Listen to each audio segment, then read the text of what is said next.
anything and go away scot-free. And that control in our context has to do with finances.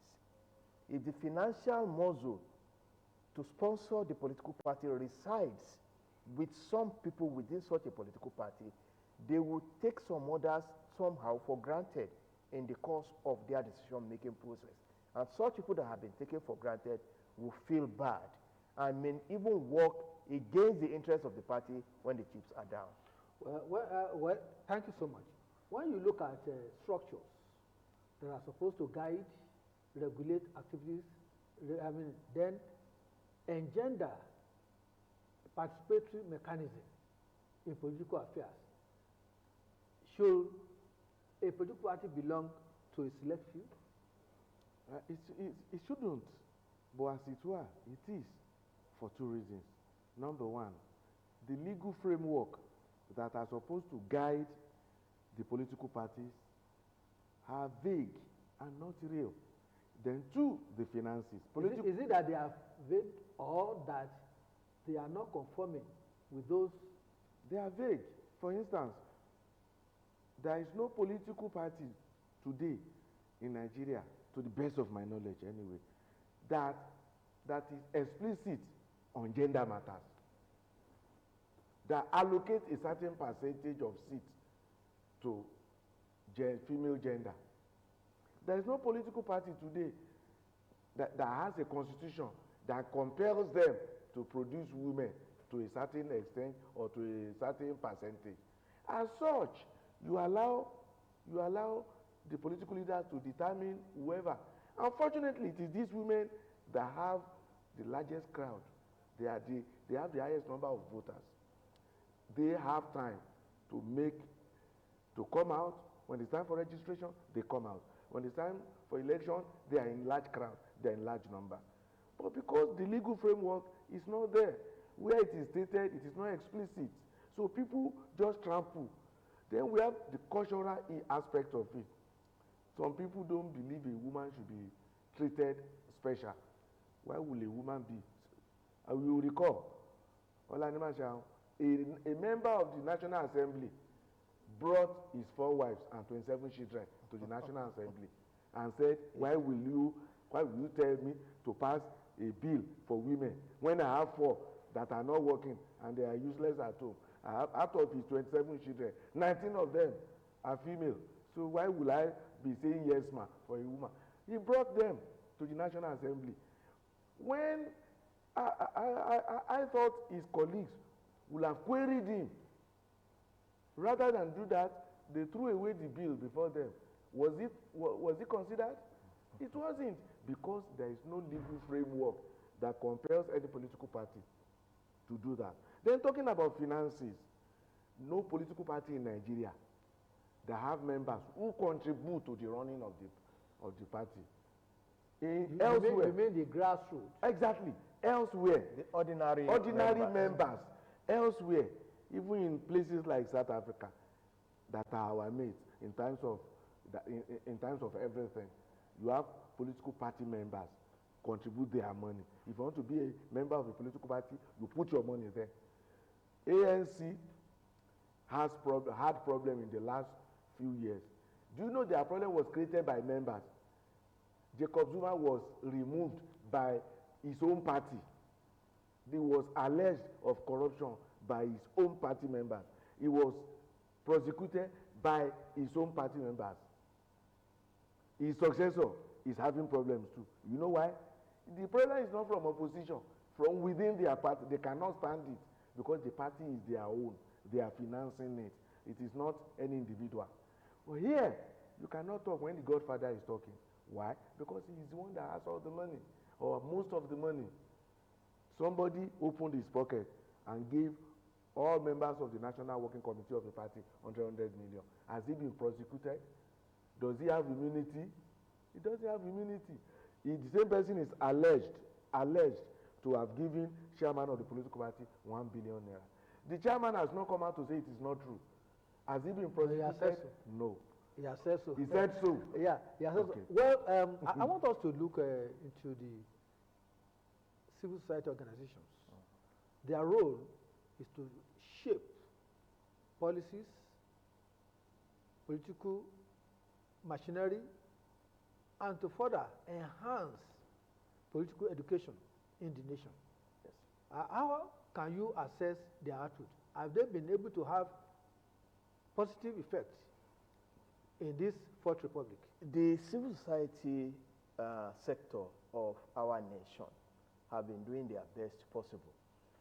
Only that, like you had analyzed their roles, majorly they have to sensitize, enlighten, and educate the citizenry to know where they are, expected to fulfill their own roles in any given society. They are doing that well. But they are also supposed to carry along the people in engaging the government on whatever the government is doing on behalf of the people. But in this instance, most often, particularly political parties or government that is not transparent enough, will feel a bit intimidated and will reject such moves by the civil society, because it's like you want to know, you are, prognosing, that's the way they will look at it, into whatever activities they are doing. And most often they want to do whatever they are doing in governance, in power, without anybody challenging their activities. But the roles of the citizenry and the civil society is to engage these people in governance. It is inevitable. So in carrying out such an assignment, the government will not be happy with the civil society. Don't forget that we say civil society organizations, NGO, and not the rest. Even these political parties and those in government also sponsor some of them to do things as subsidiary on their behalf. So we have civil society organizations, we have civil society organizations. But along the line, where you have the genuine ones probing the activities of government and engaging the government in such affairs, the government will feel you are being sponsored or you are their enemies. As such, you are not in their good books. Ironically, where information is not coming out clear from the government on their activities, finances, and whatever, it is inevitable that people will look around to get such information. But where it doesn't favor the government in power, the government is likely to think you are kind of disturbing their agenda. And the citizenry also, they are not supposed to think, oh, we have voted them into power, let them do their things. You will be shortchanging yourself as citizens of such a nation, of such a country, because you ceded power temporarily to those in government. The sovereignty those in government are using resides with you as citizens. So when you borrow them that power, you cede it to them, you are asking them to go and superintend over the nation or the state or the local government through the power you have given to them to do it on your behalf, because all of us cannot go there at the same time. So it is expected that there should be a two-way traffic information management system. You are supposed to give the feedback to the people and let the people know how far you have gone and how far you are still going in a transparent manner, without necessarily jettisoning the inclusivity aspect of it. I was about harping on the issue of a feedback system among the political parties. Let certainly go further. How effective has been the feedback system among the political parties in Nigeria? Well, as in my opinion, I think they do. They give information to their members. They do. Not just information. Okay. We are now saying, okay, the programs. Okay. They don't. Parallel, they the don't. one that affect constituencies, okay. the one that affect the don't. state. In fact, we have complaints of representatives at all levels who don't return to their constituency until it is time for another election. We have complaints with that. In the last 4 weeks, I've had cause to attend political meetings. Not because I'm a member of any political party today, but because as a public analyst, you want to feel the pulse of an average person. I just told you about the political party that held meeting at Abule Oloni, the public primary school there. I needed to be there to see things, to feel the mood of an average political party member. And I heard people say, Tebakuti law aniri imo. You know, there is complaint. Why? Because there is no, should I say, if I say mechanism, there are no mechanism in place to compel them to provide information. It's not true. But people are not aware. Like the recall system that was spoken about last week on this program, it is nearer to impossibility than possibility to recall a politician from a position. Because what the electoral has stipulates is difficult to do. So what we are saying is that they are in power, they don't get back to their constituency. I'm aware that I've heard from political leaders in states like Lagos and Kaduna, where they have regional meetings. A politician was talking to me. One local government chairman in Lagos was telling me that there is what is called Governors Advisory Council in Lagos, where governors go on quarterly basis to brief leaders and members about what has been done on quarterly basis. The governor goes around on quarterly basis. If such is real, I think it is commendable. But then, such should be encouraged. As it were today, no. We have seen some legislators getting back to the grassroots to actually intimate them of development. But we are now talking of a general terms in whereby everybody has as a duty of care to give the feedback system to make them more functional and to ensure that people are part of development in the nation. We, the people, sometimes are our own worst enemies. Just like we refer to the women as well the other time. When Sarah Jibril contested the primaries for the presidency, she got only her own vote. Whereas women are the most in political parties, as it were. We, the people as well, when it comes to feedback mechanism, the two-way traffic, it's a contract. We are the ones also, we are the Achilles heel, we are the ones that put ourselves in a quagmire. A representative is supposed to go to represent your interest. He's supposed to give you feedback. But he knows that whenever he comes, what he will be getting from you, instead of giving you feedback, it's a request from you. The request of burial, marriage, school fees, somebody in the hospital, and all the rest. Because the governance itself has made the people to feel that it is when you request for some things from these people or from whoever is in the executive that you can survive. Whereas there should be social security benefits for everybody. That's a topic for another day. But where they are not able to meet up with your challenges, they will run away from you. They will not come. And of necessity, they are supposed to come and give you feedback on their activities. But instead of that, it's a request they come to me. So that's why I said we are our own worst enemies as regards that. But it's compulsory that they have, but some of them do come. It's compulsory that they come back to tell you this is. In fact, there's no way you should say you are making laws on our behalf without necessarily consulting us first. To say these are the things we want to do. Inputs are supposed to be from the grassroots. That is it. We set agenda. For them. But they think they know everything. And it's not really that they know everything. It's because of the circumstances that allows them to do things the way they want to do it.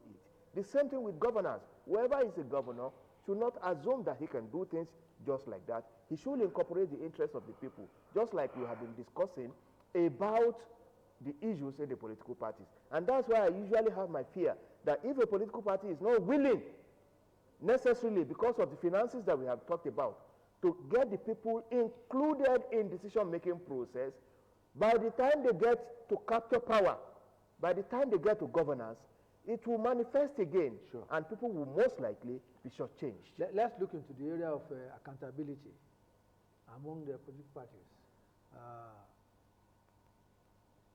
Are the political parties accountable to the people, to the party? You see, political parties, the way it is as of today, so today will take it over from there. They are accountable only to those who are financing them. Sometimes they are not even accountable to them. It depends on the political party you are talking of. Some political parties, there are so many organs. They don't listen to themselves. They play it out the way they want it. And there are some, they have some levels of control that they try to manage the crisis. What's your view? I assume that the fact that you brought me here means that you want the truth. The truth is that they are not accountable to the people. What they do is find fault and excuses. The opposition will find fault. The ruling party will give excuses. We have been in power because we inherited this problem. We were not able to do this because we inherited insurgency. We did not do this because we inherited this. Rather than admit what is wrong and let's provide solution. For instance, to be specific, I will not take any excuse anybody brings why power will not be stable in Nigeria. Forget about the rot you inherited you inherited from anywhere. 7, 8 years is sufficient to bring stability to that. That is topic for another day. But I think a reasonable person, even as a father, when I get it wrong, I tell my children, I'm sorry. I was supposed to have done this. I have not been able to. I don't know about any other person. There is even nothing wrong in giving excuses, but your excuse must be genuine enough.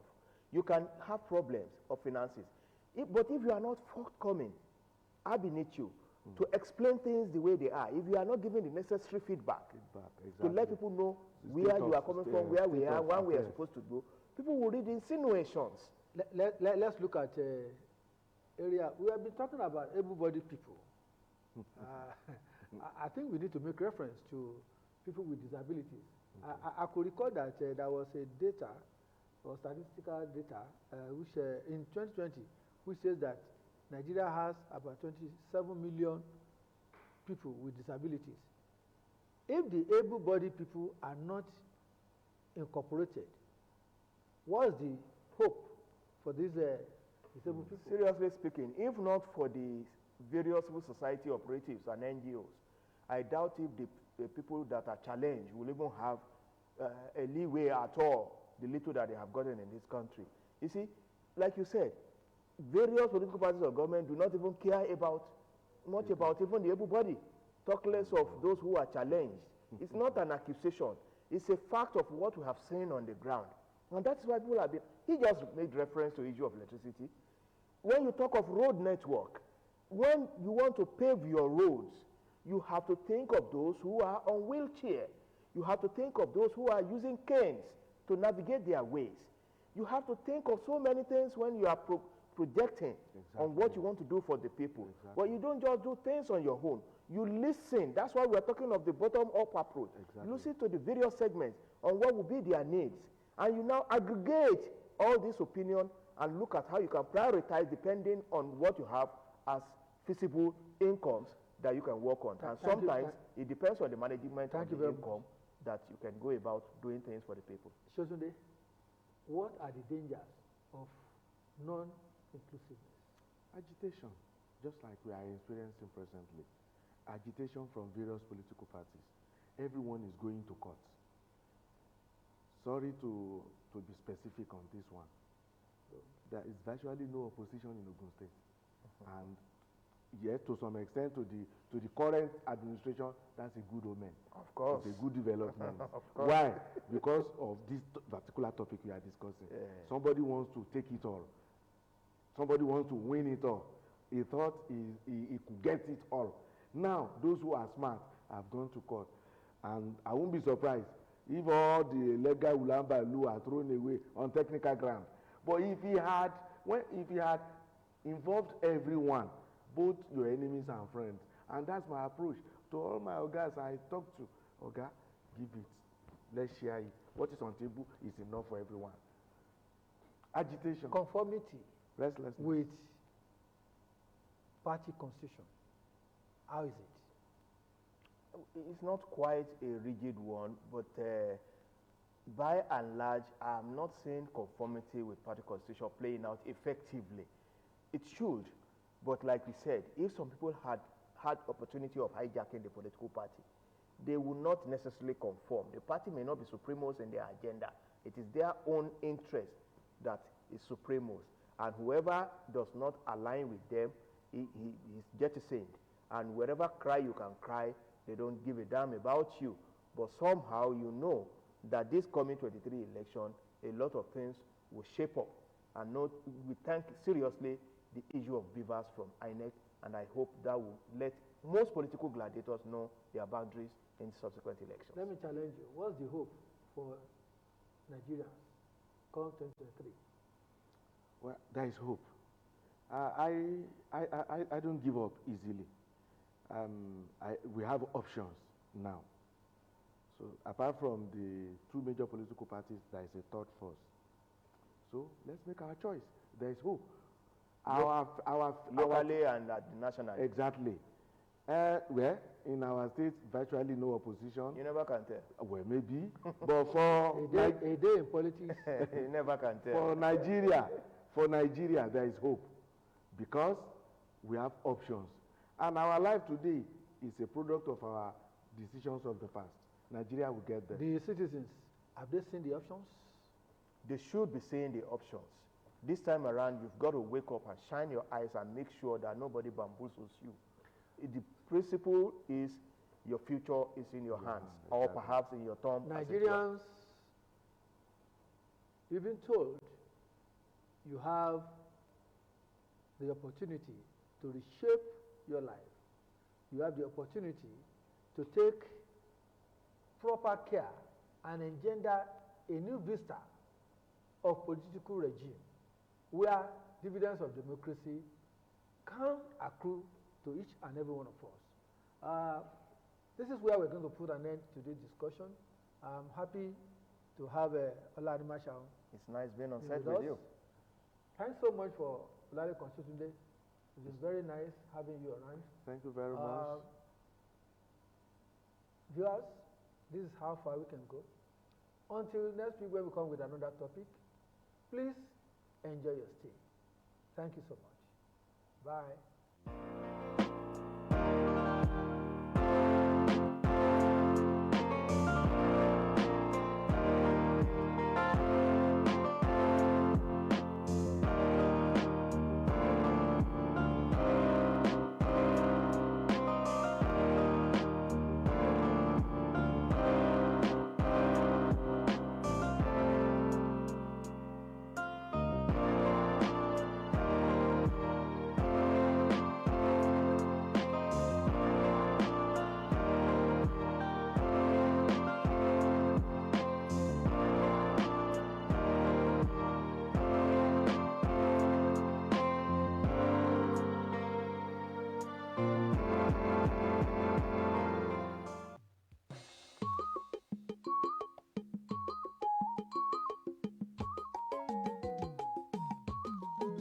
How una dey?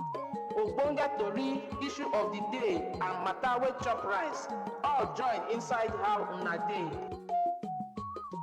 How Una Dey on Saturday on top OGTV, the People's Den. Ogbonge pidgin program for everybody wey sabi how una dey. On Saturday, make una join una person Afeez Oyetoro, Simply Saka, and Kehinde Shoaga, Ross Kenny, Sean of the Soil. How Una Dey, Saturday, time at 9:30 in the morning. Oh, don't miss am, Sam.